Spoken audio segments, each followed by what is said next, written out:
All right, good evening. We'll call this meeting to order for the June 12th, 2025 Apple Valley City Council meeting.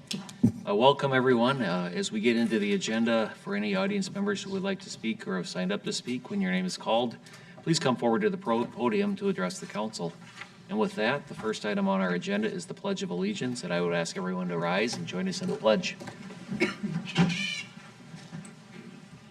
pledge allegiance to the flag of the United States of America and to the republic for which it stands, one nation, under God, indivisible, with liberty and justice for all. Thank you. The second item on our agenda is to approve the agenda. And Charles, I know we had a couple changes, or Christina, whoever wants to walk us through those. Yes, Mayor, thank you. We have 3 changes to the agenda this evening. At the request of the applicant, item 4R, Orchard Place 5th Edition, we're requesting that be removed from the agenda. Additionally, item 4KK, authorize helicopter landing and liftoff in Johnny Cake Ridge Park East on July 3rd, 2025. Was added to the agenda, and that was in your Wednesday packets. And then finally, the council calendar was updated, and that was in your Wednesday packet as well. Perfect, thank you.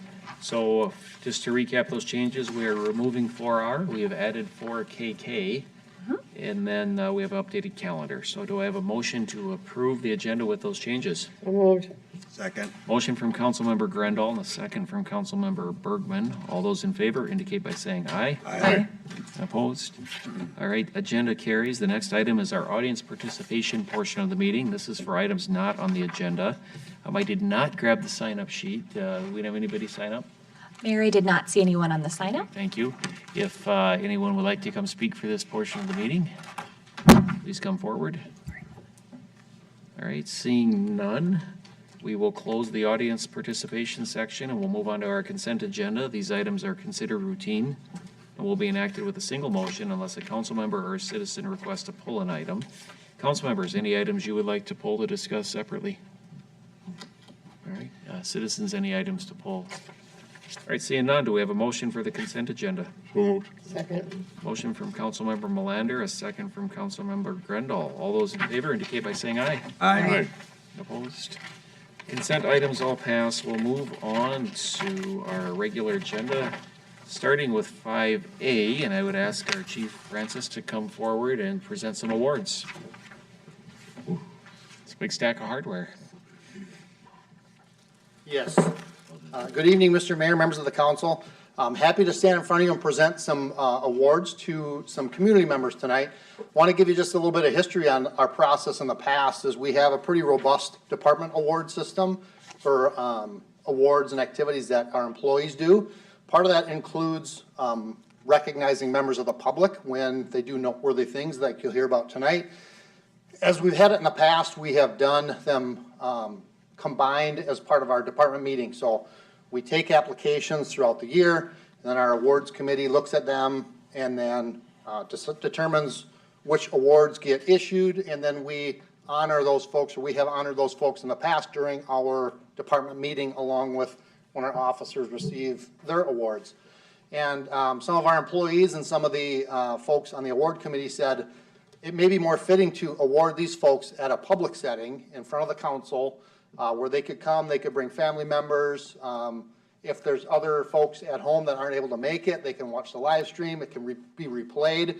So that's why I stand before you today, and we intend to do that as we continue in the future, is bring these folks when we have a few of them together, bring them forward and let you and the rest of the public hear about the amazing things that they have done to help our community.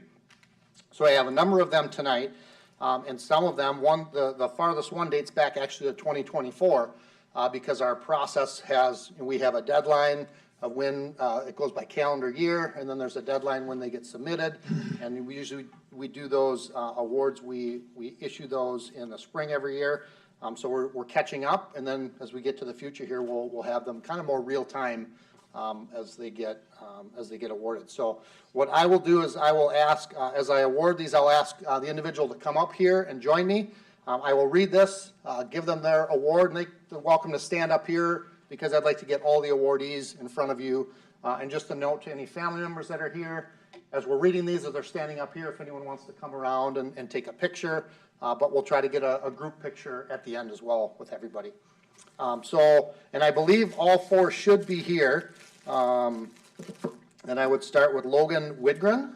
Is Logan here? Must not be. That might be one that's missing, but I'm going to read Logan's, and we will get that one to him. I know our awards committee contacted each of them and invited them, but Logan sounds like is not able to make it tonight. So this one is the oldest. This dates back to January 4th, 2024. Apple Valley officers were dispatched to LA Fitness for a patient who had collapsed to the ground, was unconscious, and not breathing. Officers arrived and observed LA Fitness employee Logan Widgren performing life-saving efforts. Logan had located an AED on site and properly attached the AED, the defibrillator, to the patient. Logan was performing chest compressions until he was relieved by officers and paramedics. Because of these life-saving efforts, the patient regained a pulse and was breathing on his own prior to being transported to the hospital. The Apple Valley Police Department would like to show our appreciation by presenting Logan Widgren with a certificate of appreciation. So that one will go to Logan. The next one up is Jeffrey Finkelstein. Did I pronounce that right, or is it Stein? Actually, go by my middle name, which is Bert Finkelstein. Okay. Thank you. So this one is to Bert Jeffrey Finkelstein. On May 11th, 2024, Apple Valley officers were dispatched to an accident with injuries involving a motorcycle. Officers arrived and observed Finkelstein providing life-saving measures and stabilization to a critically injured patient who was riding the motorcycle. Mr. Finkelstein used his experience as a retired physician to maintain a calm scene until first responders could take over. The patient he was providing aid to was not expected to survive, but after an extensive hospital stay, the patient continues to make strides in their recovery. The Apple Valley Police Department would like to show our appreciation by presenting Jeffrey with a certificate of recognition.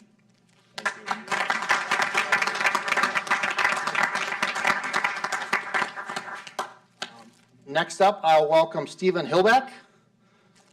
And you may not recognize Stephen because he's not wearing one of his famous hats that you usually see him down in.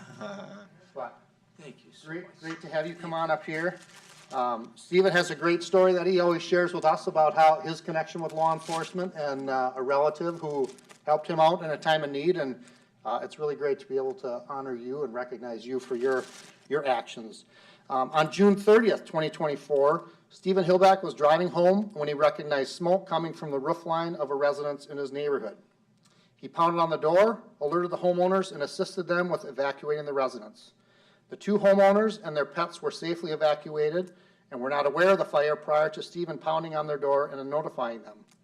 The fire was active inside the walls of the pillar next to the front door of the residence, next to where Stephen was pounding on the door. Stephen's quick and decisive actions undoubtedly saved the home from more significant damage, as well as potentially preserving the lives of the occupants of the home. The Apple Valley Police Department would like to show our appreciation by presenting Stephen with a certificate of recognition.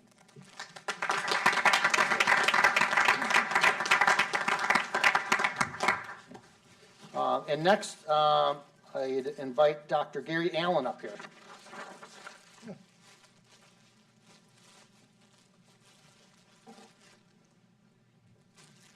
So Dr. Allen has received the Chief's Award of Merit. This one is one of our internal awards that goes primarily to police officers in the department, but it also can go to members of the public who assist the department. And I'll read off what is listed on Dr. Allen's Award of Merit. The mission of the Apple Valley Police Department is to protect our community and improve quality of life through service, education, and enforcement. As an organization with a culture of continuous improvement, our department sought to provide crisis intervention training, or CIT training, to all our sworn staff in 2024. Training 50-plus employees on any topic is challenging and costly in the 24/7 environment that we work in. So the best method to accomplish this training is to develop our own in-house CIT program. Lieutenant Sean Zahar, who's also in the back and received a similar award, and Dr. Gary Allen created a customized training specific for the Apple Valley Police Department. The training was approved by the Minnesota Post Board to cover all required objectives for our staff to obtain the required CIT licensure credits. The training included both classroom and hands-on scenario-based training opportunities. Lieutenant Zahar and Dr. Allen partnered with social service employees, community impact unit staff, and paid actors to create realistic scenarios for our staff to immediately put to work the skills they learned in the classroom. As a result of the hard work to develop, schedule, and deliver the class, Lieutenant Zahar and Dr. Allen enhanced public safety, destigmatized mental illness, increased awareness of community resources, and strengthened community partnerships to prevent mental health crisis. Much work went into developing and hosting this in-house training program. For their hard work, Lieutenant Zahar and Dr. Gary Allen are awarded the Chief's Award of Merit for Education.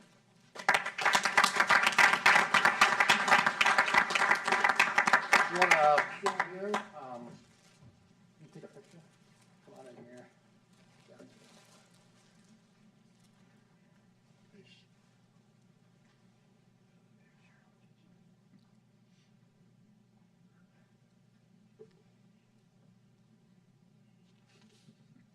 Perfect.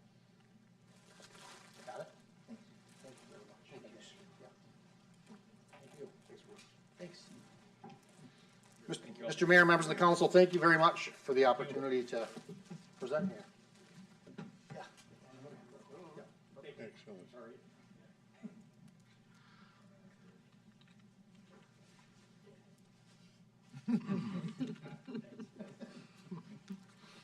Thanks. Chief. Thanks.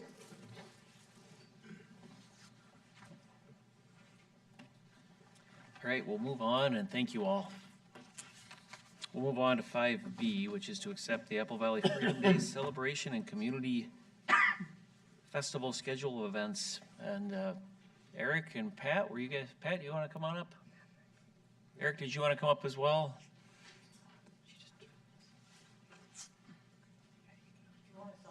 Sure, come on up. It's a party.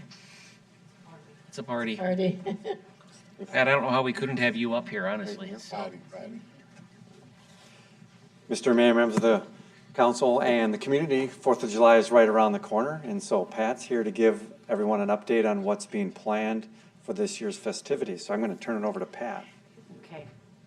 Well, before I get into that, my sidekick is here too. And I'm going to have him hand out these invitations to you guys. Come on up. So,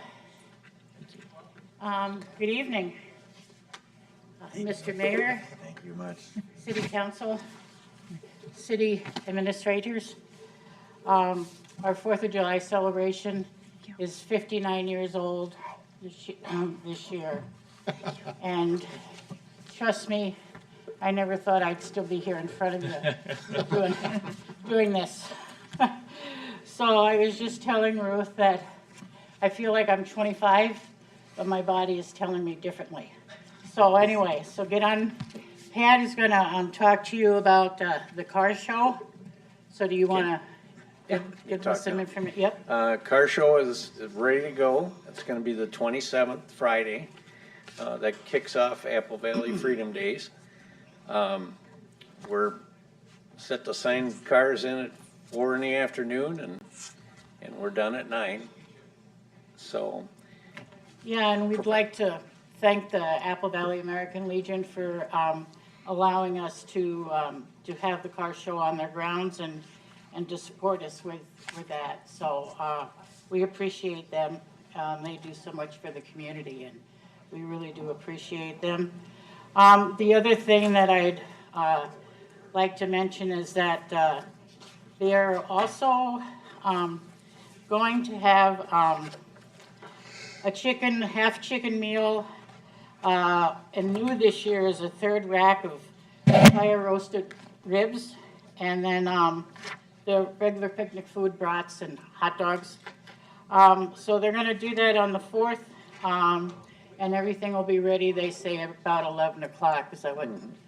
Okay, so yes, we're excited. We love their support, and we're thankful that they let us use the grounds. Do you want to tell them about the senior center? The root beer floats? Oh, yeah, we got the Apple Valley Senior Center is gonna do root beer floats again this year. I think we got some slides. We'll have her go ahead and Yeah, advance there them they so are. we can get the list up. Go with one more, and I think you'll have the list of events. There we go. Yep, so, yep. Yeah, they're gonna do that the Saturday, the 28th. And, we're working on a canine demonstration, face painting for the kids, and I believe the Lions Club has got a couple of games they're gonna be doing, for people that come to the root beer float team. Yep, and then, yeah, and so we're, again, we're excited that the seniors are involved in the program. Also, Casting with the Cops, great program. The police department here they've done a great job. And I believe it's Pam that's the organizer of this, and she's just done an awesome job. Okay, so and then July 3rd is Family Fun Night. That's out at Johnny Cake Ridge Park. And it'll be a little bit different this year. Our carnival people had to back out. They gave us a late notice, but they can't come this year. They've had some troublesome, I would say, financial issues, and so we hope that they'll return next year. But we've worked hard, and we've got some new items coming. We've got Knockerbockers. It's inflatable, but it's a soccer field, and we're going to be on soccer field A over at the complex over there. And also we're going to have a magician, Norman the Magician, and then our normal petting zoo and pony rides and food trucks. And we're tipping our toes into chalk art this year. So we don't have a big display. We have one artist, and we'll see what happens. But we know it's popular. You go out and chalk some stuff, John? But Oh, but I certainly like it. But we have a certain portion for John to get involved in, so. Anyway, yes, and then the 4th of July Fun Run, Parks runs the Fun Run. And this year, because the city has some construction going on, it's gonna be over in the Johnny Cake Park area. So it'll be So flatter. Is that what I'm hearing? flatter. Yeah, so, anyway, is there anything you wanted to add to that? You're doing a great job. Okay. So that's new, and I know that Bill Bird and the staff have been working to iron that all out. And then the parade. God help us. How many years do we go, right? No rain. No rain. So, this is my baby. And so for every year that I've been doing this, we've had sprinkles, we've had a little shower, we've had to go back out and mark streets.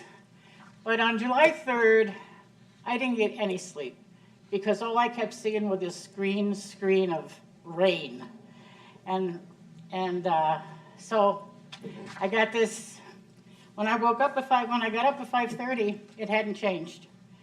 So I called an emergency committee meeting, and we sat and talked, but anyway, we had to cancel it.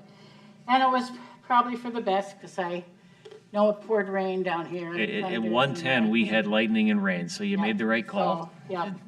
So anyway, the parade starts at 1.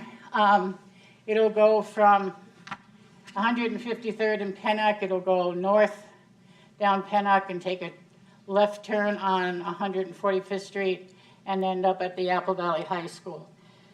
We've limited it to 100 units, like we always have, and I think right now we're pretty close. People are all of a sudden waking up and, oh, I'm supposed to have my application in. Well, we're taking them because they have been with us for a long time. And then the fireworks at night. So the pre-fireworks party is also at Johnny Cake. Our food trucks will open at 3 o'clock in the afternoon, and they will close at 9. And this is a biggie. We have a new start time for the fireworks. The fireworks will start at 9:30. So keep that in mind. And the rain date will be July 5th at 9:30. But we're not going to need that. We're going to have good weather. I also want to remind that there'll be no parking signs posted, right? Okay, there'll be no parking signs posted. And I don't know, I forget how the ordinance. 9 o'clock the day before, I believe. Okay, yeah, because I know it's changed. So anyway, everyone with their blankets and chairs and bricks, and take your bricks when you're done. Take your bricks home. So I think I've covered everything. I just want to, I want to thank you, the council, and the city, and all the staff members and departments, and all the sponsors that support us. And I'd like to make mention, you have a new business in town here. It's called Urban Air. And let me tell you, they are the nicest people, and they contacted me, and they went full bore with the support for this event.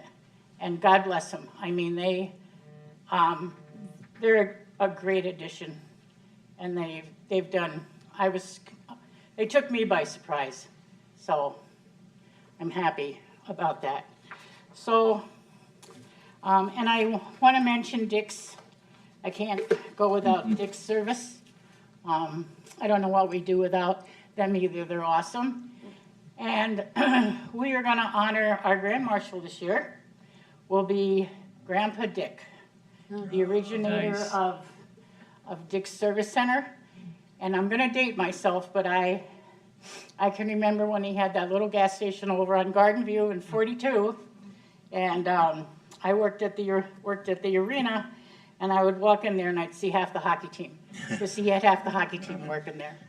So anyway, we're going to honor Grandpa Dick, and we're so happy he's going to be here with us and feeling well. So Former Apple Valley Fire Chief as well, right? So, yeah, Yep. yeah, he was an Apple Valley Fire Chief. Yes, yep, you're right. So Thank you, Pat. yeah, thank you. Thank you. And Thank you thanks again. for all Thank your- you for your support. Too many years to count, right, of doing this, but we appreciate We it. appreciate that. Yep, thanks. So we have an action ahead of us, which is to accept the Apple Valley Freedom Days celebration and community festival schedule of events and authorize the placement of signage. So moved. Second. We'll try to sort that out. We have a motion from Councilmember Bergman and a second from Councilmember Grendel, I think, and you can argue with me if you think it's different. So, do we have a motion and a second? All in favor indicate by saying aye. Aye. And opposed? Thank you. Thanks, Pat. Pat, thank you. We're ready to go? You are released unless you want to stay for the rest of the show. I got to go back to the cake. Whoa. Safe travels home. All right, thanks, everybody. Thank you. And Pat, thank you.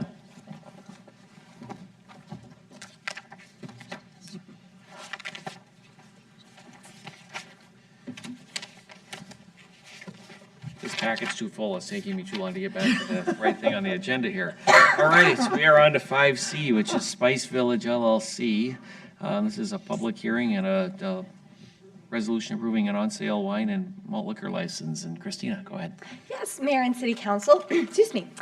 We are here before you tonight for consideration of an on-sale wine and 3.2 malt liquor license for Spice Village LLC. Spice Village is a new restaurant that will be going into the old TCF space at 7520 149th Street West. We have properly noticed this public hearing, and the police and fire departments have completed the necessary background investigations and site investigations and found no reason to deny the license. So we would ask that you hold the public hearing this evening, and then if you have any questions about the license or the restaurant, we have owner and applicant Dilly Cotini here to speak to you as well. Wonderful. So let's take the public hearing first. We'll go ahead and open the public hearing for this item. Anyone who wishes to speak to the public hearing for item 5C? Anyone who would like to speak to the public hearing? One last opportunity. We will close the public hearing and we will look for a motion to adopt the resolution approving the issuance of the on-sale wine and 3.2% malt liquor license. Second. Motion from Councilmember Grandal, a second from Councilmember Melander. All those in favor indicate by saying aye. Aye. And opposed? That's passed. Would you like to come up and tell us a little bit about the business and what you got going on? Now that we got the business out of the way.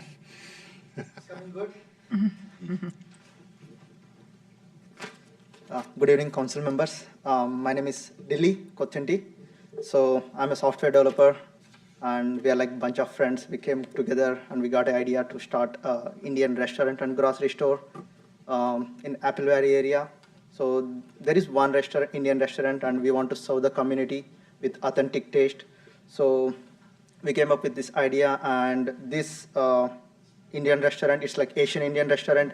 It serves like Asian Indian food, and it has like something like vegan options, like gluten-free options, and also we cater to large caterings, and also we do community functions as well, and also we carry a variety of menu, starting from like paneer tikka, like biryanis and naans.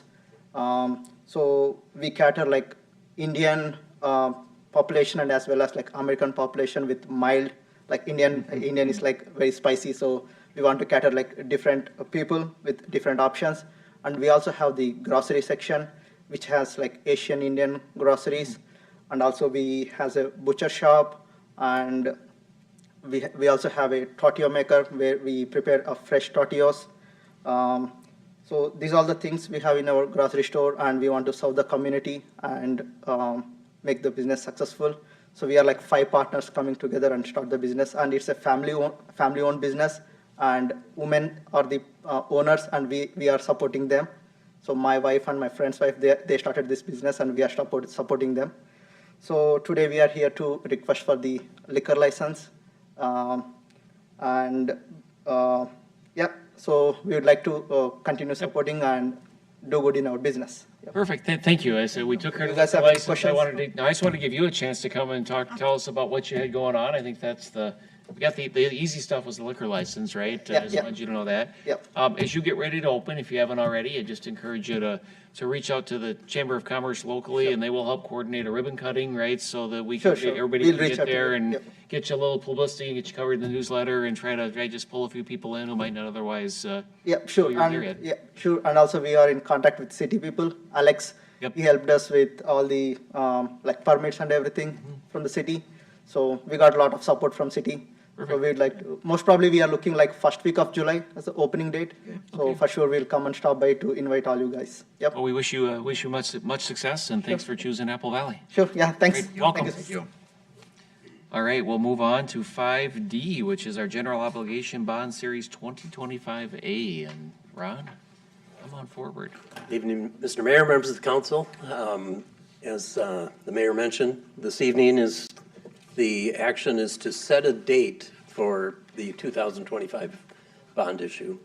What it is comprised of this coming year is, actually, before I start, I just want to mention that we have Tammy Umdahl with Northland Securities here if we have any complicated questions that Tammy can help. answer. Tammy can help us with that. Included in this one is approximately $3 million that would be part of the facilities capital improvement plan financing. And this would be used for kind of the finishing of the police station, police operations and garage facility, as well as the planning for the next phase, which would be the central maintenance facility. The planning for that is starting now.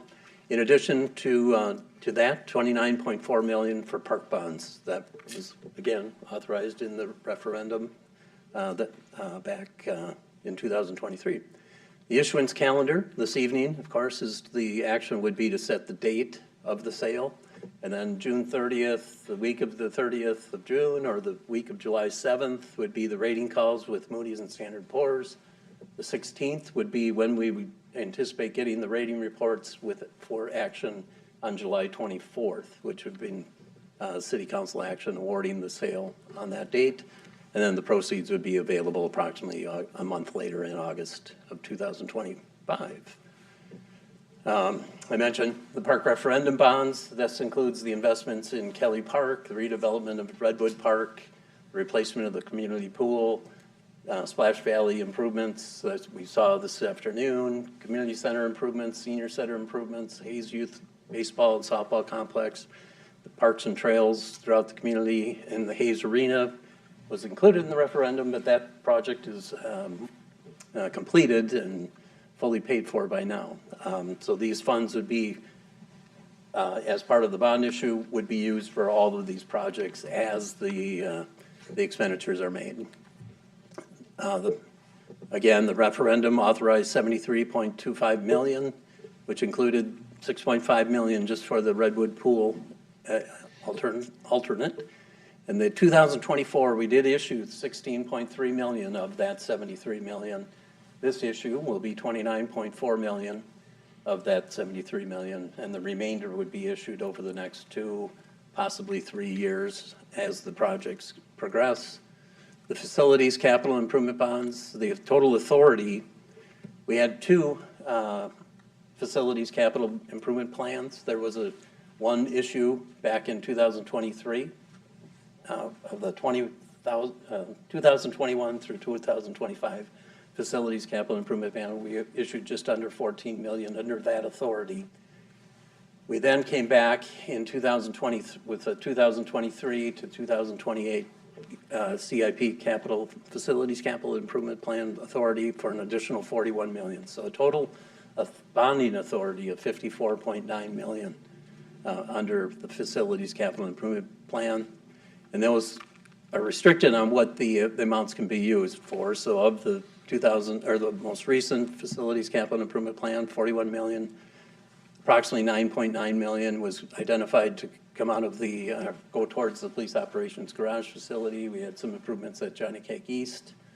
Central maintenance facility is the biggest piece of the remaining authority. The fire stations, and then bond issuance costs making up the $41 million.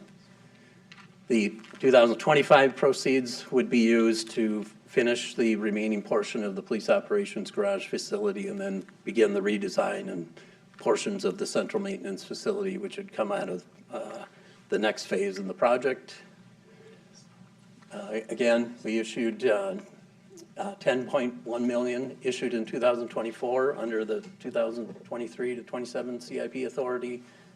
And then at this issue, we'll issue just over $3 million, which would leave $27.7 million of authority to be issued in 2026 or 2027, depending on how the expenditures are occurring, projects are progressing. We do want to point out that the authority will expire at the approximately November of 2027. So any bonding under that CIP authority would have to occur by that time. And then this is all in addition to the previously issued $14 million. Again, I mentioned the remaining debt issuances. So we got for the park bonds in 2026, we're looking at $27.5 million. That would account for the full authority authorized. And then the capital improvement bonds, $3 million this year, $14 approximately next year, and just under 14 for the 2027, which would use all of the authority under those issues as well. And again, those would be all based on the expected projects and the progression of the projects. Again, the issuance calendar this evening, the action is to set the sale date, do the rating calls, get the rating reports, and then come back to the City Council action awarding the sale on July 24th.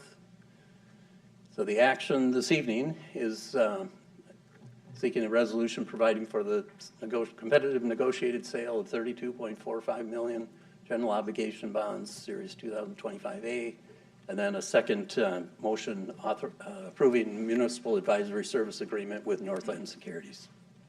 So with that, I'm available for any questions, and Tammy Umdahl is also here if we have any questions. Thank you, Ron. Other questions for Ron?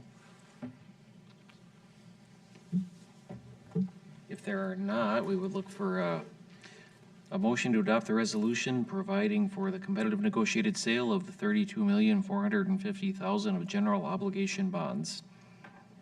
So moved. Second. Motion from Councilmember Melander, a second from Councilmember Bergman. All those in favor indicate by saying aye. Aye. Aye. Opposed? Second item, D2, is to approve the municipal advisory service agreement with Northland Securities. So moved. Motion from Councilmember Melander. Do we have a second? Second. From Councilmember Hebert. All those in favor indicate by saying aye. Aye. Opposed? Thank you.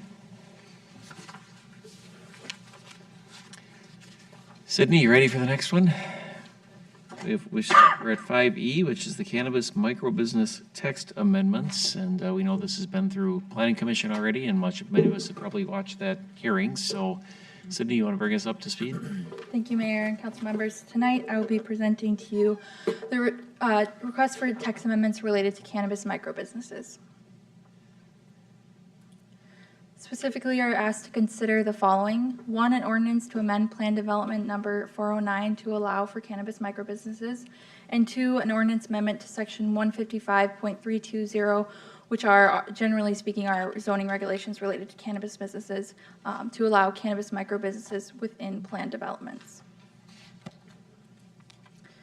The site that the applicant would like to operate a cannabis microbusiness is located at 6950 146th Street West, at the intersection of Galaxy and 146th Street, highlighted in yellow here. This site is within PD 409, which is shown in the hatched yellow area. So the PD is split. There's a portion to the south and then a portion here to the north. So any amendments to this PD would apply to all of the parcels that are highlighted here in yellow. Again, this just shows the subject parcel that the applicant would like to operate a cannabis microbusiness within the PD 409. The applicant came forward to request, like I mentioned, to allow the cannabis microbusiness within this PD. So in response to that request, staff drafted a draft ordinance to prepare for the Planning Commission to review. That draft ordinance is as shown on the slide. So essentially, cannabis microbusinesses would be allowed as a conditional use within the PD as regulated in Section 155.320, as well as the following conditions. All cannabis microbusiness activities would need to take place indoors. No retail sales of cannabis or cannabis products would be permitted except in conjunction with a microbusiness in operation on the site and with a retail operations endorsement through the state. An odor mitigation plan would need to be submitted. Off-street loading areas in conjunction with the microbusiness would be subject to our standard off-street loading requirements. And then lastly, on-site retail operations in conjunction, sorry, I'm having difficulties with that word, with a microbusiness are subject to the standards within the PD related to retail and office uses. So within the PD, it does limit retail and office uses to a certain floor area maximum. So staff would review that with a conditional use permit. Additionally, Section 155.320 would also need to be amended because currently cannabis microbusinesses are only allowed within the industrial zoning districts, so BP, I1, and I2. So the chart would need to be amended to, staff has drafted it to show 2 asterisks, and with that, the requirement that cannabis microbusinesses would be allowed within a PD district or zones within that PD, once specifically allowed as a permitted or conditional use under the zoning regulations of a specific planned development district, and then again, subject to the provisions within our standard cannabis zoning regulations. So what this would mean is that a specific PD would need to be requested to allow a cannabis microbusiness, whether permitted or conditional. So that would allow the Planning Commission and City Council to individually review a PD if it were to be requested for, and that would ensure that the PD, the intent of the PD aligns with the operations of a cannabis microbusiness. So this wouldn't be allowing it in every PD.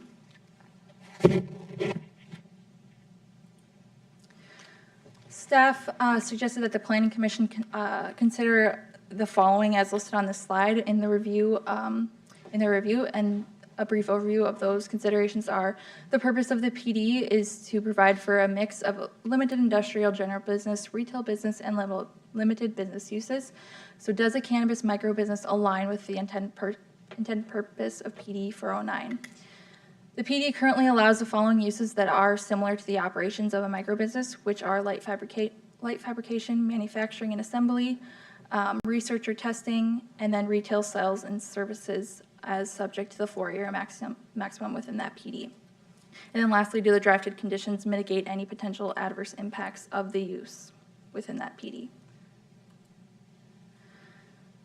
The public hearing for the item was held on April 2nd. There were no comments from the public, but the Planning Commission did have a couple of questions, so those questions are answered in these slides. I'm not going to go over them unless specifically asked, and I'd be happy to go over any question, but generally there was a question about the history of the PD, the existing uses and tenants within the multi-tenant building located at 6950 146th Street West. And then lastly, there was a question if the applicant had considered other locations where micro businesses are currently allowed in Apple Valley in those industrial districts. Those were all answered on May 7th. I did just want to show the cannabis buffer map. So this is a zoomed in snapshot of the parcels that are guided for industrial. So that would be the zoning districts of BP, I1, I2, and then any PDs. Any parcels within PDs that are guided for industrial. So the subject site that the applicant would like to operate at is highlighted here in red. There are about 14 parcels that are not within a buffer that are adequately zoned for a cannabis microbusiness. The X's on the buffer map show the locations that the applicant has indicated they researched and they were available for lease or for sale, but they did not work because they are within buffer zones, as you can see on the map. The Planning Commission reviewed this item on May 7th, and I do just want to note there was a public comment taken at the May 7th meeting. The minutes from that public comment were included in the staff report. The Planning Commission recommended a denial of the requested amendments, and a summary of their findings and rationale is as follows. So the existing zoning districts that allow cannabis micro businesses are industrial, and there are adequate opportunities to find a location that is already properly zoned. The industrial zoning districts are best suited for the operations of a cannabis micro business. PD 409 is adjacent to existing residential properties, and the amendment would allow for cannabis micro business to operate in close proximity to those properties. Allowing a micro business in PD 409 could cause disturbances in the area and nearby neighborhoods. So with that, staff is providing the following motions that could be made tonight. So if the City Council concurs with the Planning Commission's recommendation of denial, then the action would be essentially to direct staff to prepare a resolution to deny the request to amend the PD, as well as the request to amend Section 155.320. If the City Council does choose to affirm that recommendation of denial, staff would recommend to list your reasonings and findings as to why you are denying those requests. If the City Council prefers to reverse or not take that recommendation made by the Planning Commission and accept further review of the amendments or consider passing the requested ordinance amendments, then the action could be as follows. That would be to accept the first reading of both the ordinance to PD 409 and the first reading to the ordinance amending Section 155.320. And then lastly, the timeline for this review would need to be made by the July 10th City Council meeting. So whether that is to adopt a resolution of denial or to approve the second reading of the ordinances, that would need to be made by July 10th. With that, I can stand for any questions, and we also have the applicant here tonight as well. Yeah, let's take council questions first. Happy to hear from the applicant as well, and then maybe we can get into the action items after that. Councilmember Bergman, would you like to start us off? Sydney, welcome. First comment I'll make or ask for is, or I'll say this first. This is the first time that we've had to have topic of conversation with the cannabis. It's our first run at. In my opinion, it's the most significant because we have to get it right the first time. I did speak with staff yesterday for about 25 minutes after I read what was going on. Sydney, the first question I have for you is, is there a map of showing where the 14 areas are, so we have some idea looking at it where AI or the applicant can put stuff in our community?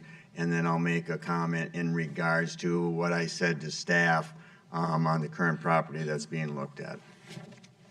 Mayor Hooper, Councilmember Bergman, I don't have a specific map of those 14 parcels, just because I didn't review if parcels were available for lease, for sale, whatever it is. I did review parcels that are not touching a buffer, that are guided for industrial. So that would be, it's washed out on the screen for everyone else. Hopefully you guys can see it a bit better, but that would be the gray parcels. So parcels in this area, the parcels right here, which again, this is a PD. These parcels, oh, this looks like it's touching. So this parcel here, this parcel over here, and then a parcel here. So as you can see, a fair amount of the industrial parcels that are guided, like I said, for industrial, are impacted by buffers. So the way that our policy is for when a buffer impacts the parcel would be even if it just touches the parcel line. So you can see this top corner of this parcel, it does have a buffer, but the rest of the parcel, is further away. That said, I do want to state that I'm not aware of if all of these parcels are for lease, for sale, or suitable for development. So if I may continue. Go ahead with your question. So I made the call to find out about this property. In the past, I came from planning, and right away I asked the staff member, I says, well, this is industrial. Yes, it is, John. And I go, okay, what's it about?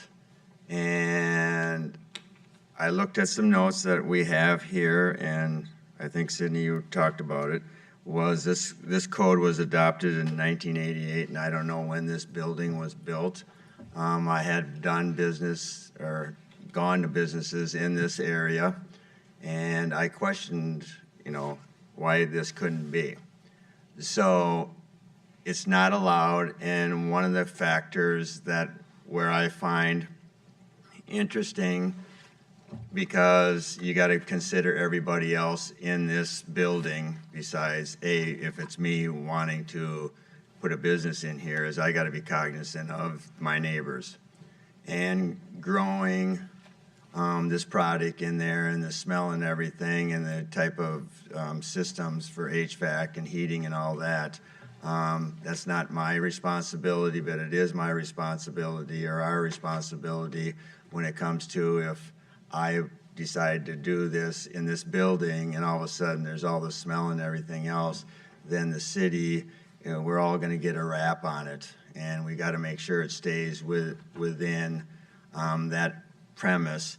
My understanding is the petitioner wants a limited space, and all the other ones that are out there are more than what that petitioner wants, and I understand it. My comments and my thoughts after all of this is this type of business, growing the plant, basically has to be a standalone, and it should not be attached to other buildings or businesses that may down the road come in with the smell of whatever is being done there. So as of right now, I'll listen to all the comments, but right now I'm just cognizant of the fact is this is our first one, and I want to make sure that we have it right. So I'll go from there. Thanks.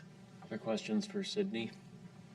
Could you bring back up the map of PD 409? Because I just want to, I know we're talking about, there's a weird division in 409 there, but that's the one I'm looking for. So we're on the northern part of the southern section of that map, if that makes sense to anybody there, right? But then we also have this other section of 409 that's north of there, and is that directly adjacent to residential on the other side? Mayor Hoopa, that's correct. There's residential just And to if the we north. change the ordinance, does that mean then that the rest of 409 is adjacent to residential also would be capable of having a similar microbusiness there? Mayor Hoopa, that is correct. Just one item of note that there is an 1,000-foot buffer between cannabis microbusinesses themselves. This approving this ordinance wouldn't mean that this candidate would, automatically be coming forward to the site. They still have other state processes to go Right. through. But if this candidate were to be able to operate in this site, there would be a 1,000-foot buffer around that. Again, that's Between the businesses? between the businesses, correct? But we changed the ordinance, and so we still make that northern site possible to, if this applicant decides to not occupy the space anymore, we've now made that. Correct. That to me makes this a little more challenging. If this was just contained to the southern site, unfortunately, I have this weird kind of little bump out on 409 up here, so interesting. Other questions? Anyway, I know we have the applicant here, and I do want to, he's been through the whole process. I do want to give him a chance to come up and answer any questions or talk about his business, that kind of thing as well. Do you want to come forward? You're more than welcome to.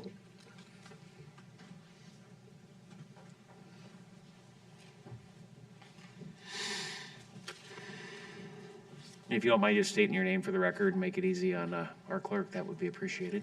Thank you. My name is Carol Moss, M-O-S-S, and I'm an attorney at Helmuth & Johnson. And I'm here with Jason to kind of describe and talk about this area. So I practice cannabis law, and this is pretty much all I do. And so I really want to take the time to thank city staff in tackling this. This stuff is not easy, and I think that they have done an excellent job. And I wanted to talk a little bit, back up a little bit regarding micro businesses, because I think that it could clear up some uncertainty. So when we talk about micro business, a person that is applying for a micro business can get endorsements, a manufacturing endorsement, a cultivation endorsement, allow the small grow, and a retail endorsement. A store under a micro business with a retail endorsement is no different than a store with a retail license. And I just want to bring that up because the zoning does allow retail, cannabis retail in this area already. And so there's no difference as to why his store under micro business should be treated any different than a retail store under a retail license. Can I pause you for just a second? Yeah. Again, thank you for this, because like John said, this is all new, and Yes, we're all trying to yes. just get our heads around all of this at the same time. And I Yes. think we're all in the same boat, no matter how much we followed and watched, right? So all Right. of the stuff. In the micro business, so you're getting one of the 3 endorsements, Or all three. or all 3. As we change this ordinance, though, and I'm jumping between who might have the right expertise, so jump in wherever, whoever. As we look to change this ordinance, it sounds like you're talking about he might have a retail endorsement only, and that would be the same thing. But could the applicant not go back and then get another endorsement later and open this up to a different use in there? Would that be possible, I guess is my question. That's a very good question. Our preference would be that my client be able to do all 3 endorsements at the same location. In the alternative, he would like to have a store there, his retail store there, and maybe have the other 2 endorsements take place at a different location. They are not required under state law to be all combined in one location. If he has a retail, he can't get a retail license for this site without losing the ability to have the endorsements at other sites? Would that be the case if this was truly only retail? And as you said, if this was already zoned retail, why would you get the micro business license and just the retail endorsement versus just going off the retail endorsement? Yeah, so he did go for all three. Okay. But what I'm saying is that the preference would be able to do all three endorsed activities in one location. Alternatively, if that wasn't doable, he would like to have his store there and he can do the other two activities on a different location. And so that's why we're here. So a store just like the one that he wants to open is allowed to open there, is allowed to be within the nexus of the residential area. And when we talk about manufacturing, this is very complicated. I talk about this stuff all the time, and it's still complicated for me. But when we talk about manufacturing, one end of the spectrum is making pre-rolls, which is grinding up raw flour and putting them into cigarette form. On the other end is extraction, very similar to when you squeeze sugar cane to get the juice out, and then you use it to make other products. So when we talk about manufacturing, I just want to make sure that we're clear that we're not having a wrong impression about what that would entail. And then in regards to the concerns about the smell, that is always a concern. This is a highly regulated industry by OCM. There are regulations regarding odor and that it has to be contained within the area. And one of the things in the conditional use permit requirements was an odor mitigation plan. I just completed a similar plan for a different client in a different city. So there are mechanisms, there are air filters, there are HVAC filters. It's very common that the industry has to deal with odor. So I wanted to make sure that the council knew that that is high priority for my client. I'd just like to take a couple minutes to discuss the concerns from the city planner. As I mentioned, this area is already zoned in a manner that would be consistent with what a micro business would do. The light manufacturing, the squeezing, extraction, making the pre-rolls, the retail. It doesn't matter if it's a retail under endorsement or a retail license, they're the same things. So what the city foresees in using this property or using this in a zone is very consistent with what Mr. Sewell would like to do in that area. The other concern that has been brought up, and thank you, Councilman Bergman, for bringing up, is the viability of other locations. And there are difficult hurdles for cannabis businesses that are unique to this industry. One is some landlords just don't want to lease to cannabis businesses, and that's their prerogative. They just don't want to do it. Another thing is that we have to find buildings that don't have SBA loans on them, or we have to have buildings that don't have a mortgage on it with a lender that would prohibit it. Then we have to find a property that has the right power, the right water access. So to say that there are 14 empty spots isn't a reflection of reality for a cannabis business in this. It is very difficult. As someone who has thankfully had many clients in this space, I tell you real estate is tight out there. It is hard. And so when Mr. Sewell finds a location, a landlord that will work with him in a space that has what he needs, it is a very high commodity and worth a lot to him. And then I just would like to, reiterate, again, talk about the residential areas. A retail store is already allowed to be in that spot. It could be a retail store with a business combo or a retail license. So it would be no different if it was a store under a micro business license. And as you said, Mayor, this is all very complicated. I do this all the time. So if there was any kind of question or clarification I could provide you, I would certainly like to do that. But we're here just to ask that you do amend 409 and 155.30C so that Mr. Seawall may have his business in the city where he lives, where he votes, where he resides, where he shops and does business. Thank you. I know we have a couple other questions that have popped up. Councilmember Bergman, you were up first, and then Councilmember Grindal. Thanks. I guess, Sharon, I'll ask you this comment, and they're be more than happy for them to also respond. The applicant has stated it's a retail business. Explain to me retail business when they want to grow and manufacture the product. And then that was one question. And the other one is the applicant has talked about mitigation of the smell.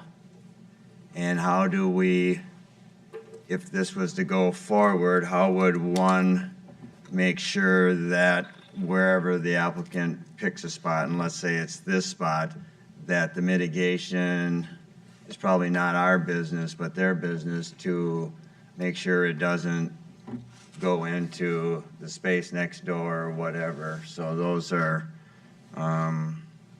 I find retail is retail, and when you go to manufacture a product, that's not so much retail anymore, because that's just another avenue of their way of producing the product here to sell it somewhere else or in their business. So I'm looking for some direction on that, please. Yes, Mr. Mayor and Councilmember Bergman, to the statement that retail is allowed in this PD is not correct. A standalone retail is not allowed in this PD. So It's allowed with limited square footage, and it's when it's combined with limited business use. repeat that again, please, on the last part. The standalone, is the standalone PD Retail is allowed? is not allowed, and it's actually under the permitted uses,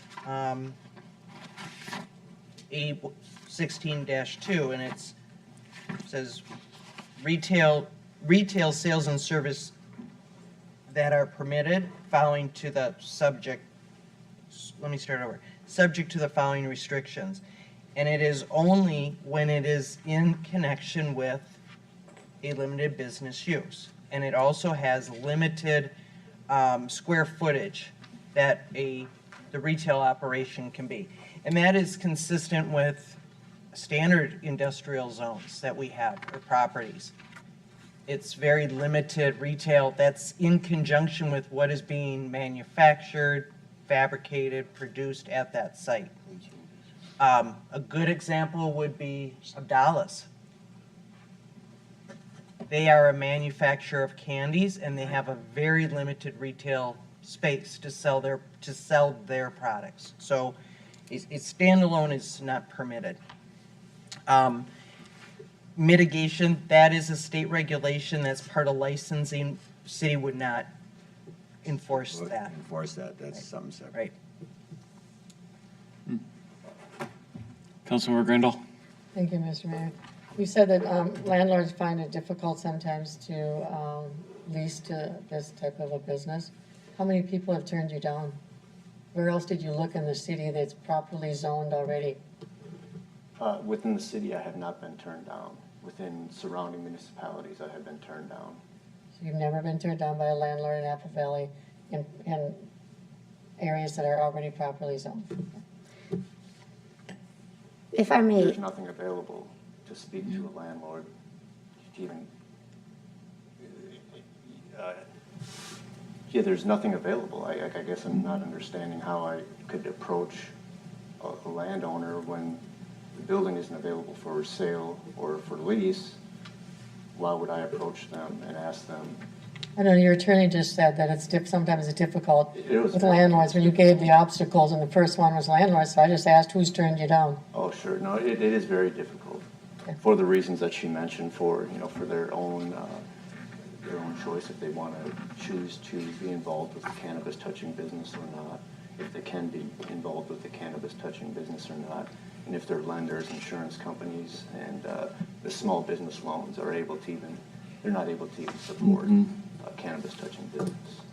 So no, there was no contact made aside from the existing building in PD 409 in the city of Apple Valley, because there's no other sites available that would allow for cannabis to operate.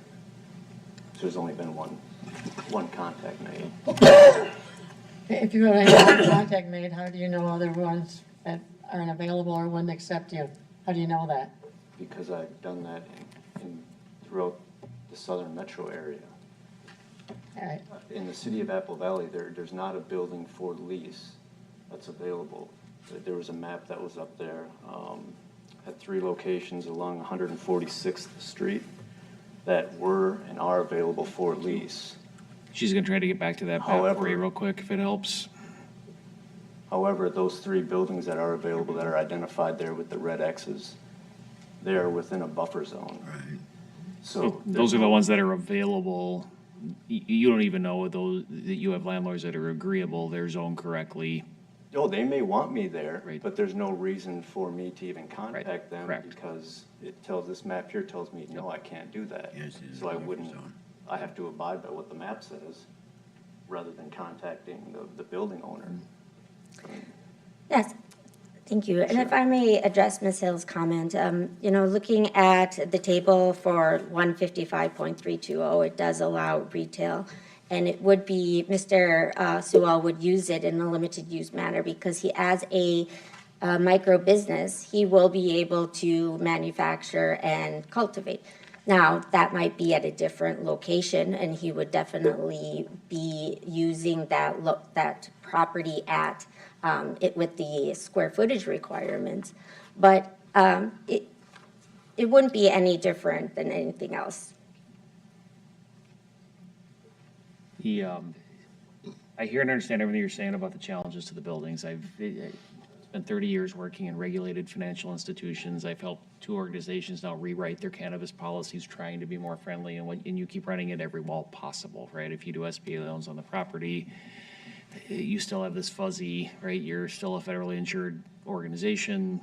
If there's any debt on the property, the weird words they even choose to talk about, like cannabis touching, which just sounds like a really strange way to describe anything, but that's the language that is now finding its way in. So I'm not unsympathetic to that, but those are unique challenges to properties, as is power. That's not a zoning consideration. So while I understand it's a challenge, that's a challenge for the property itself and the owner of the property. It's not, that's not a zone. We don't make zoning decisions and ordinance decisions based on unique challenges to the property. Absolutely. So I think we're splitting hairs and looking for those reasons, and I'm not unsympathetic to them. It's not a decision point for me in a zoning decision, so. Absolutely, Mr. Mayor. Those are very valid points. But when we're asked about the different locations, it's only natural that we would explain the context of those locations so that the city knows the difficulty of the situation. Right. We have this mismatch between federal and state and other things that is creating difficulty in all industries. And Yes.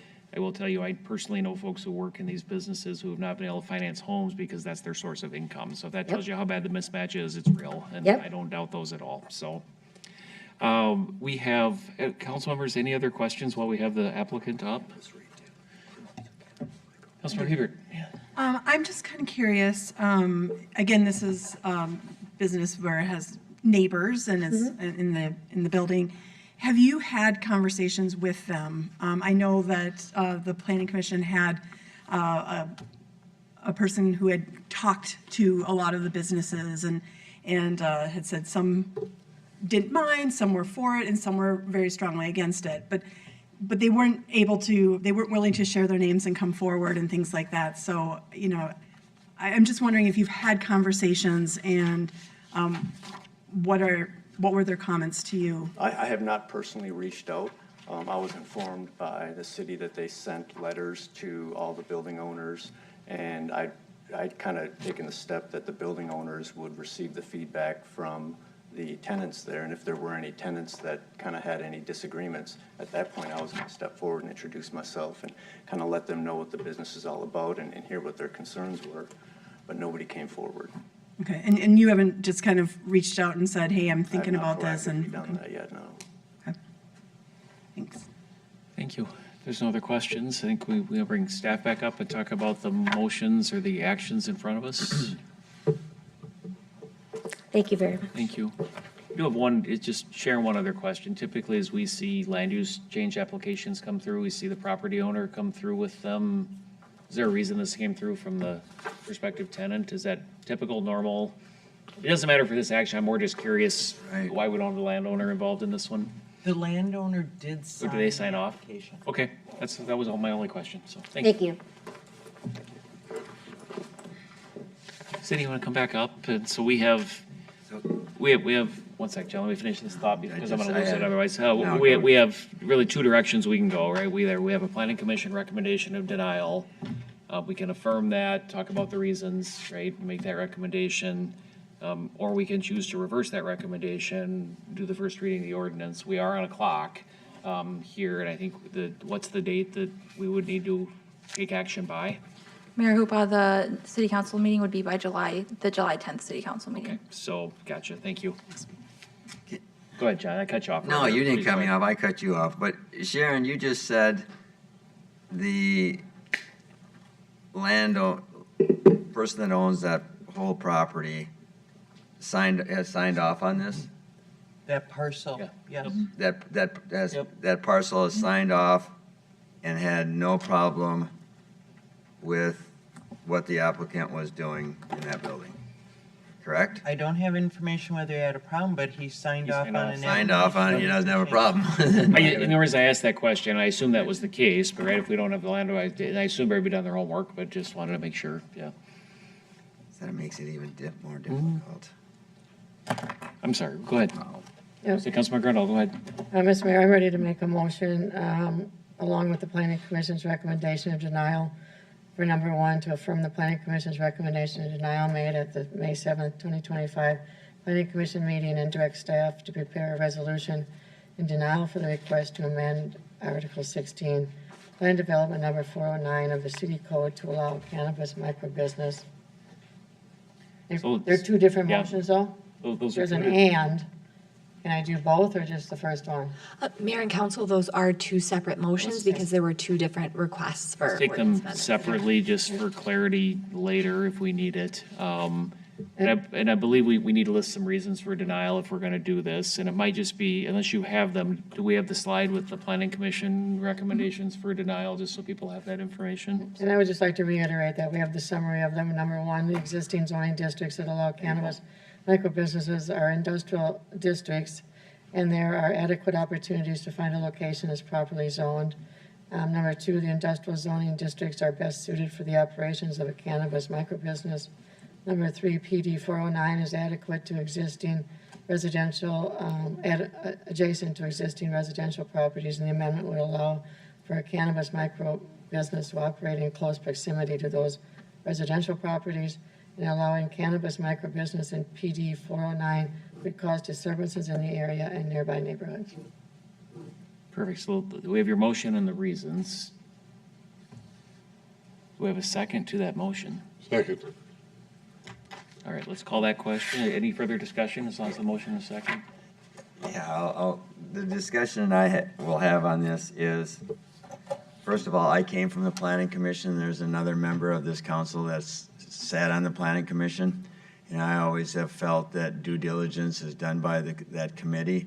Due diligence has always been done by staff, and they've given us the best of the best information. As you heard from me earlier, I've also stated that this is the first time this has come before us. Do I think all things have been worked out? Yes and no, not necessarily about the property, but this is our first go at this. So as of right now, I would second this or whatever, but I would go in support of going along with what the planning commission and what Councilmember Grendel has made a motion for this particular item as of right now. Councilor Hebert. Thank you, Mayor. I struggle with this for a lot of reasons. And the one thing that I would like to have a discussion about is number 4, allowing cannabis microbusinesses in PD 409 could cause disturbances in the area and nearby neighborhoods. I would like to strike that if we can. I feel like that's kind of a if-then kind of statement, and it's a could cause. I think that that's quite honestly being very generalizing on something that may or may not happen. So I am not comfortable with that language. Councilmember Grendel, are you okay removing the fourth bullet from your motion that gets you to the same point? I think there would be issues with the neighborhoods, I really do.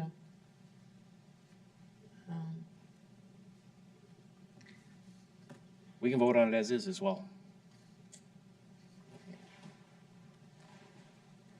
Like I say, I think if this is approved, we'd be getting phone calls, a number of them. But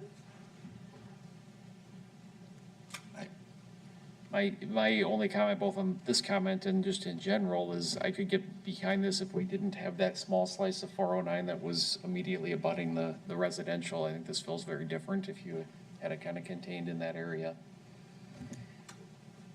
The only thing with that is that if this micro business went in the location that they're saying, then another business couldn't be there, and it would not be able to be next to the residential. So. But we do leave it open for a future business. If this business relocates out of that space, we've still made it permissible in the whole area, and that's really my we already defined issue. it, and somebody could go there. Right? Correct. Yeah, right, it's in the buffer once there's one, but the buffer Correct. goes away when the other one goes away, as I think somebody said, they're kind of a moving target, so. All right, so I'm gonna, unless we have an objection, I'm gonna call the question on this one, we'll get to the other one.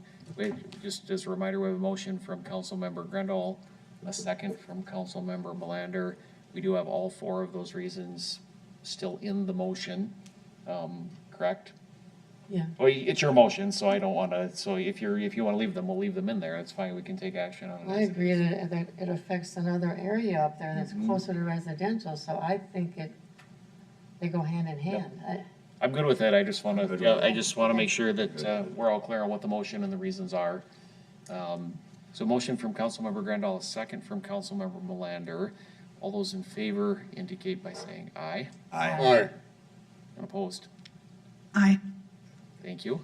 That one carries 4-1. Let's go to the second action item then, which is, to affirm the planning commission's recommendation. And Councilor Grendel, did you want to take this one as well? Yes, I will move, affirm the planning commission's recommendation of denial made at the May 7th, 2025 planning commission meeting, and direct staff to prepare a resolution of denial for the request to amend section 155.320C of the city code to allow cannabis microbusiness in planned developments.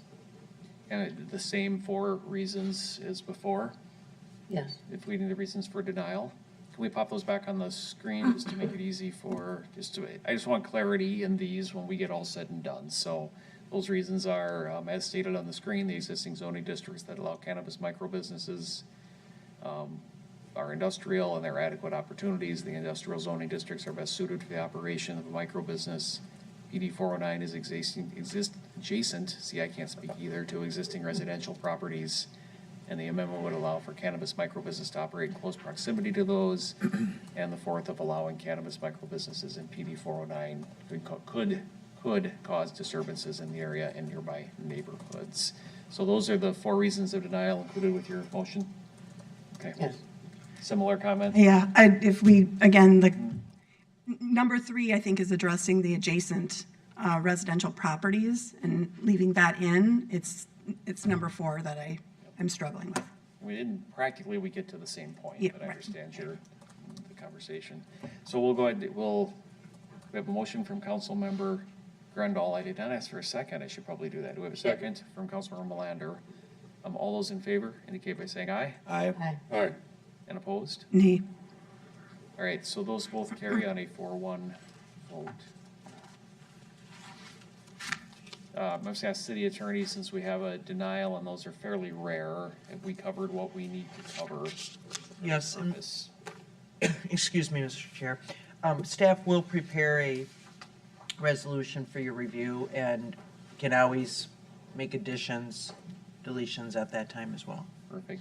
And I do wish you the best of luck in finding the right location that works. We have a state ordinance that allows this now, right? And we want people to be successful, and this location is not gonna work for this group. So thank you, and Sydney, thank you. Thank you. I'm gonna move us on to the next item on the agenda, which is 5F, and that is Snap Fitness at 15115 Dove Trail. Thank you, Mayor, again, and council members. So the next request tonight will be a request for a health and fitness facility to be of improved use within PD 629 Zone 4. Specifically, you're asked to approve the use of a health and fitness facility as essentially a permitted use in PD 629 Zone 4. The existing site is located at 15115 Dove Trail, which is at the northwest intersection of Dodd Boulevard and Dove Trail, highlighted here in the red outlined parcel. Currently, this is it previously was a CVS pharmacy. The CVS pharmacy is now closed. So we did receive a building permit for a Snap Fitness at this location, and that currently is not a specifically approved use within this PD 629. So Zone 4, the parcel is highlighted in red, and then there are a couple of adjacent parcels that are also Zone 4 within PD 629.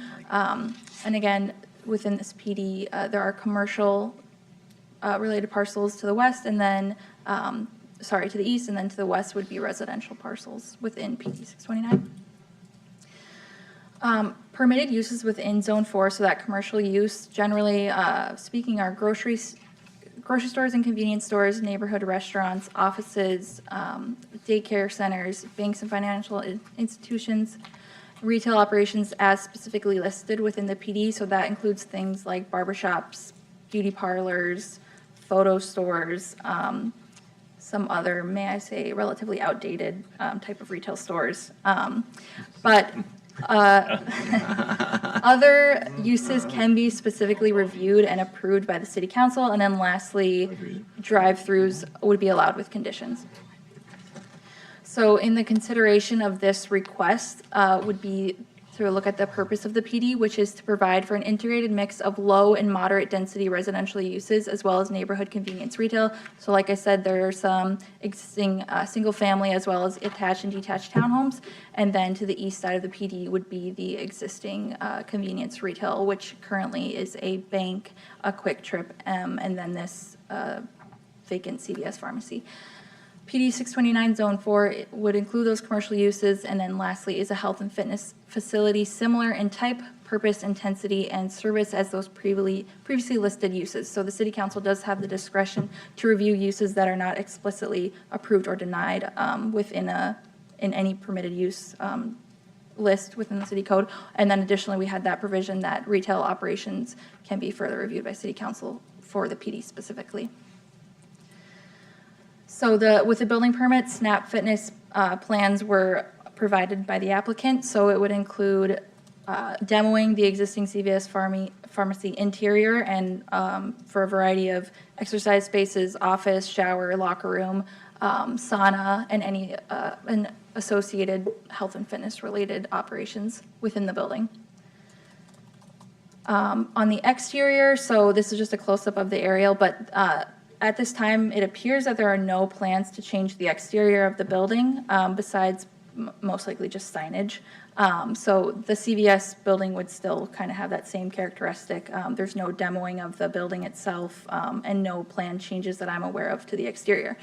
The current parking on the facility is about 131 stalls, and for this use, they would need about 80 stalls. So this parcel adjacent to CVS is vacant and only has parking on it, and has served as a shared parking for CVS and would continue to serve as that.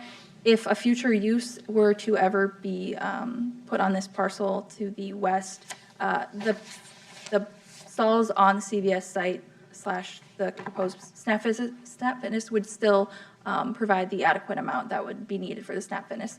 And I do not believe there are any intentions to develop the parcel to the west at this time that I'm aware of. For tonight, the recommended actions would be as follows. So there's two possibilities. So one would be to adopt a resolution approving the health and fitness facility as a permitted use if you do find that it is consistent with the intent and standards of the PD. So does it provide that neighborhood convenience / neighborhood retail to the surrounding area. And then alternatively, if the city council determines that the proposed use is inconsistent with the intent of PD 629 and would not necessarily serve the adjacent area, then the following motion would be recommended, which would be to direct staff to prepare a resolution of denial with appropriate findings, and we would need you again to list those findings.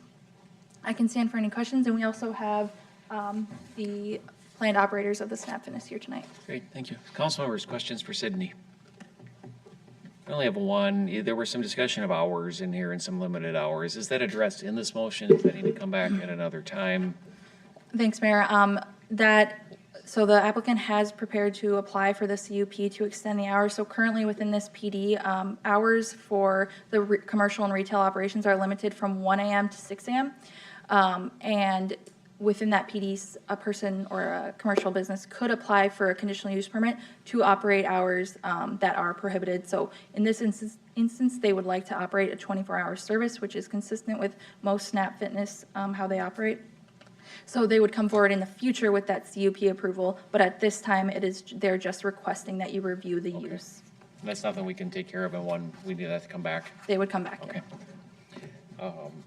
It doesn't feel like this use to me is significantly different, maybe even less impactful to the neighborhood than a pharmacy, convenience retail like CVS is. So do we have any, if there are no other questions, we could look for a motion to adopt the resolution approving a health fitness facility as a permitted use in PD 629. So moved. Motion from Council Member Grandal, a second from Council Member Melander. Any further discussion on this one? If not, all in favor indicate by saying aye. Aye. And opposed, and that item passes. For our applicants, anything you'd like to come up, and you've sat through this whole meeting, like anything you want to come up and say, we'll give you that opportunity. As you make your way forward, I'm just excited to see this large vacant building. I wasn't sure what was going to ever fill that space, especially kind of the gateway coming into town. So happy to see it finding a good use. It's been a long night for you all, so I just want to say thank you for approving this with minimal effort, and I will get out of here so you all can go home and enjoy your families. Great, thank you. All right. That gets us through the rest of the agenda, brings us to staff and council communication. I know at our informal earlier, we had a little conversation on some traffic we're seeing as we have more people out on the roads and maybe just more out for summer. But Councilman Grandal, did you want to start? And I don't know if Chief, you want to come up and address any of this, but. Yeah, we had a conversation. First of all, kudos to our police officers. I mean, they're doing the best they can out there, issuing tickets, but we have a lot of construction, and living in Pennock, we have the digital sign up. I see people, it's 30, right? They just fly by at 41. They can see they're doing 41 and a 30 right there.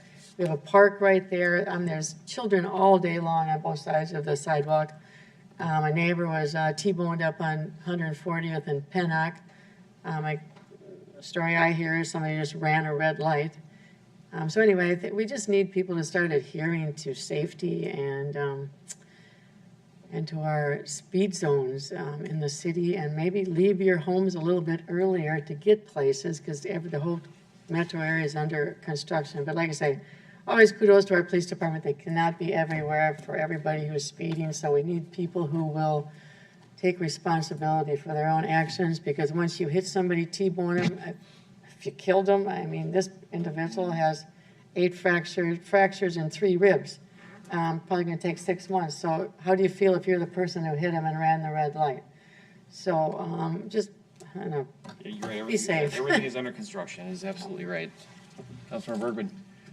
Mr. Francis, nowadays technology and people's toys are run under battery powered. So what is the ordinance or what is state statute when you have individuals that are in the age group between 8 and 13 riding up and down at very high speeds on what looks like really modern day motorcycles? And they do look like they're having fun, but it's like, oh boy. Sure, Mr. Mayor, members of the council. As you probably know, technology usually moves quicker than state law or city ordinance. So there really isn't a ton in state law regarding the new battery-powered vehicles that are high speed and now reasonably cost, where they were pretty expensive not that many years ago.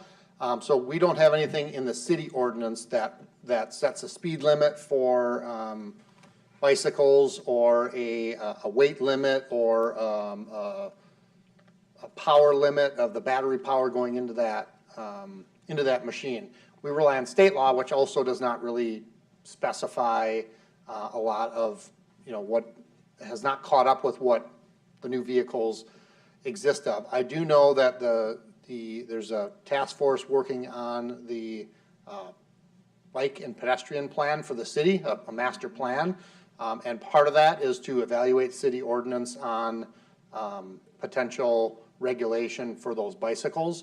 Some cities have moved down that road. I believe Hastings now is preventing or prohibiting, they are proposing to prohibit some of those bikes from being on sidewalks. If you want to ride them on the road where you're traveling closer to vehicle speed than pedestrian speed. That's kind of a new emerging trend that we're seeing as some cities adopting ordinances. So I think that's probably the road that this task force is going to recommend the city goes down, is now that these bikes and mobiles are a little bit more common, to try to address that through local ordinance. So if I'm a 12-year-old, 10-year-old kid driving a really nice, and they're cool looking, motorcycle going down the road on a street, in other words, you can't touch it. They are regulated, but to be honest, that and dune buggies and go-karts right. are the All right, so if let's say a big 4x4 Polaris were driving down the road, we could consider that a motor vehicle, but we're not quite as familiar with what consists of a motorcycle. So if something doesn't have any pedal power, then it would be considered an electric motorcycle. Most of them have pedals that are a pedal assist, so that gets a little bit gray for us to go out and determine. It looks dangerous for some of these, because Right. they're looking around going, oh, is anybody seeing us? And Yeah, and the last thing we want to do is be the bicycle, Right. the bicycle police, trying to determine someone's legal, a 10-year-old, hey, the bike that your grandparents got you is illegal, you got to put it away or you're going to get a ticket. So a lot of it's going to come down to, some type of city ordinance, but then also an educational outreach to say, here's kind of how we can share the road and share the sidewalks I together. hope they have fun, but I just don't want to see somebody get that motorcycle, which really looks cool, on a 10-year-old, and I think it's when we they, love it's when they driving cross them. at an intersection and a crosswalk that scares me, right? yeah. Because you're not looking for a 20-mile-an-hour vehicle coming at you from a crosswalk, and they're not looking for cars. Right. That's the dangerous one. Yeah. Councilmember Grandal, did you have something else, or were you? I just want to tag on to that. I probably see, I'm going to guess 30 of these little scooters go by in a day, and they're having fun. I don't want to take anybody's Oh, I fun away, don't, but I'm concerned about safety. I would almost Right. rather, and I haven't thought this through, I'd rather see them on the sidewalk. They don't have driver's license, whatever, they're flying, but so now they're in the middle of cars that I see speeding down Pennock. Anyway, I almost think I'd rather have them on the sidewalk. Anyway. Yeah, and to address your earlier questions just about enforcement and the support, we certainly appreciate that support. We have, last year we wrote, I believe it was about 40% more citations, moving citations than we did previous years. But taking it one step further, our staff made it a goal in 2025 to focus our enforcement efforts on the violations that cause crashes. So we're really encouraging our folks to work on those moving violations, speeding, semaphore, stop sign, inattentive driving. Sure, if there's window tint or there's expired registration, we enforce those as we come across them, but our focus is to try to enforce the laws that are crashing, damaging property, injuring and killing people.